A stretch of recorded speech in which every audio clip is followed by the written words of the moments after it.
Dengan kita yan na banda yan na may kilometro 3. So didi ni nahimumutang amin na mga idol diyan na hinabuhin ni didi nga na disgrasya nga usang panel. So ato man ya mga idol. So amin ni iyagin agian ni tikan didi haigbaw. Dito nagtikang ini. Kon ini kay nawaran hiya preno. Kitaon ta didi mga idol an iya didi baga panhinabo. Primero niya didi nga arangkada. So nagtikang ini din ni. Kita naghawan. So namin na hinabo tikad to ubos. So adto dito na kabutangan usang panel nga na disgrasya didi. Punuhin sa aging pandinhin na nag-agi oh. Maupay na lang nga wala kataktak nga didi. Hindi nakasaghid. Tungod gud hit ka makusughan impact kay hindi na kilometro 3 tikan dito si city. So amin yan panel ini ni kuan sigandari fiber. Amo tira nakangaran ni tira kanang kumpanya din inira. Pagi ana kita din hit baga tuminong-nong kun din nga lugar. Kun kaya ano niya din nga permanente niya may accident din nga area. So adi naging sasap-sap na din niya. Amunit na hinabon din nga ira sa rakyan. Guys, bubuligan na namon. So gin sasap-sap na kay gin kon niyan baligya gin baligyan niyan tagiya. Adi na ira naging tanggal. Kita guys, magbuko pa. Mainit-init pa. Naglalaga naman nato, naglalaga. Babagang balita. Mga gustong magpa-chap-chap. Basta lang kayo. O Jaris jang shop. Asa nga niya nakapalit din nga kuan. Nakapalit ginto yung nga namon nga kaniya. So gin vlog ta kay tatap-tap ko na yung sarakyan. So para inigapit awareness nga nit mga driver para manhibaro kamo din nga area. So tikan pala dito haba sa mismo hitbong to. Diri ra maaram kung ano din nit ninanabuhi nga aragian didi nga kung delikado ba or safety. So diri ra maaram din nga area nga maramin din nga ipapakiana ta hadihit baga taga din higod kumpira na din hit na disgrasya. Ta hikaw man yan kuno marami din ni kumpira nat na disgrasya aton. Actually han laging pahan basbol damo na din na aksidente. So pagkita ko accident prone area din yan Basibod Industries Incorporated han laging firm han Basibod may na aksidente di daw na binangga di daan laging truck han Basibod patay ang driver di lang lang bato. Oo na mo hindi nga may poste. Oo. So han nakaagi na mga panahon pag sunod-sunod ng mga panahon damo nagpa-aksidente din han waray pa hining makukongkriting. Yan ang pagkongkriting na mga tulo ng accident.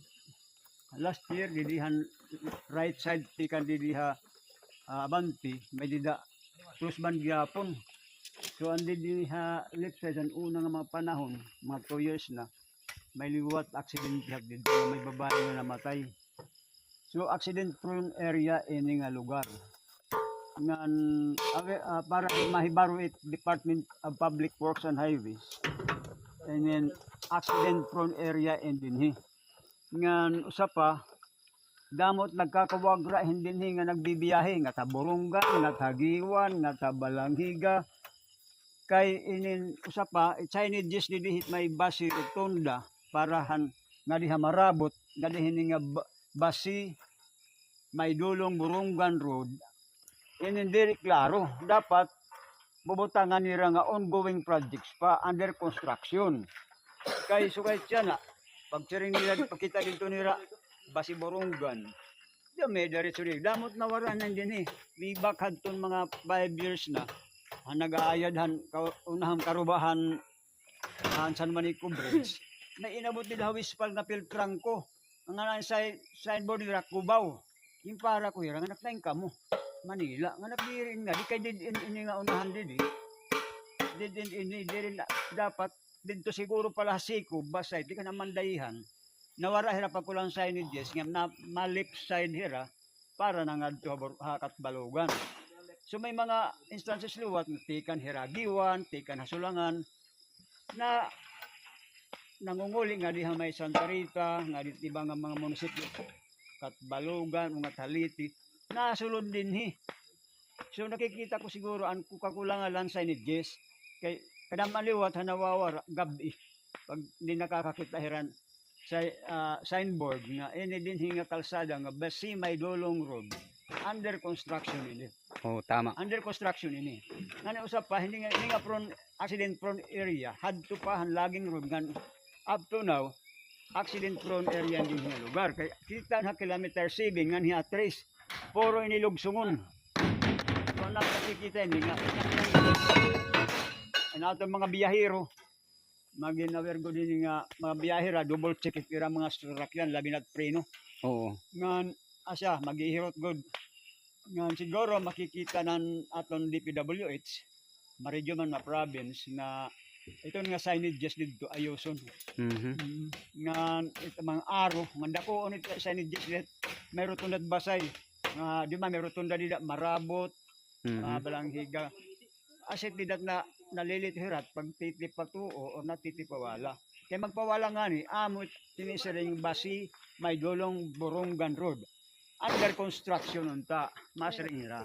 So mo ito, para hangatan na nagbibiyahe, nga di ka mawawa, magkakawag ra na nga di, imagine, inabot hira ngadtuha, kilometro, 18. Tapos nabalik nga di, ini nga truck, na-aksidente pa. Nga di na kilometer 3. Diyan nga lugsongon mapatag na kunta na dito. Tipakali na itong girang. Tipabaka siya ni awareness ini aton nga tanan, aton mga biyahero nga maghinay-hinay nga kaduha, basta magpakiana pa dito nga ni katulo, at aton ayon sa gobyerno nga itutuinan hini magbutang yan eksakto nga mga signages para din magkakawag rin aton mga biyahero. Awareness it mga driver nga masulod ti kandi dahit may crossing hit basay ipakadi ni hakuan may dulong. So kailangan di dahit nga may tulay, pakiana ka mo dida kay ini din nga area nga yo susudlon. Accident prone area hindi din nga lugsungon kay hatatasin nga lugsungon. So maagi nga ni kamo din makasaka kamo nya sa pagtingin nga sa kahon, puro ito sa kahon. Patataas ini nga area din ni. Pagbalik hini, amo nit delikado kay kailangan nit iyo mga friend, may iyo mga brake, may ada water brake. Pag waray water brake niyo, sigurado gud an iyo preno. Napaso iton kay inididi nga kuan area, patataas gud ini nga sa kahon, delikado hindi di. Kay damo hindi nit na aksidente. So damo na hindi nit na aksidente nga sarakyan tungod hit anira preno, waray hira water brake. Kailangan may water brake niyo. Kay para ito ang pag-ibanhan paso. So kailangan niyo preno may da nasirit nga tubig. Pag waray nasirit nga tubig, niyo preno diri makagat tungod hit kamo paso-pasuhan. Pag alalay niyuhan pag prenohan ti palugsong. So bisan pa kamo mag-engine, diri lagi hap kaya tungod kay kargado kamo. So kailangan maging awareness inihit mga driver kung may himo alayong kita pag-share kay para hindi ang mga driver ma-aware ti kandi diha may basay masulod nila hinga diha may under construction pa ini kasi nga ira karsada hindi ti kandi diha may kuan ti kadiha sinisiring ni nga dulungan ti kandi diha may baswood. So kailangan maghirot kamo. So pasensya na mga idol punto alas 6 na kita yan so nagsisiro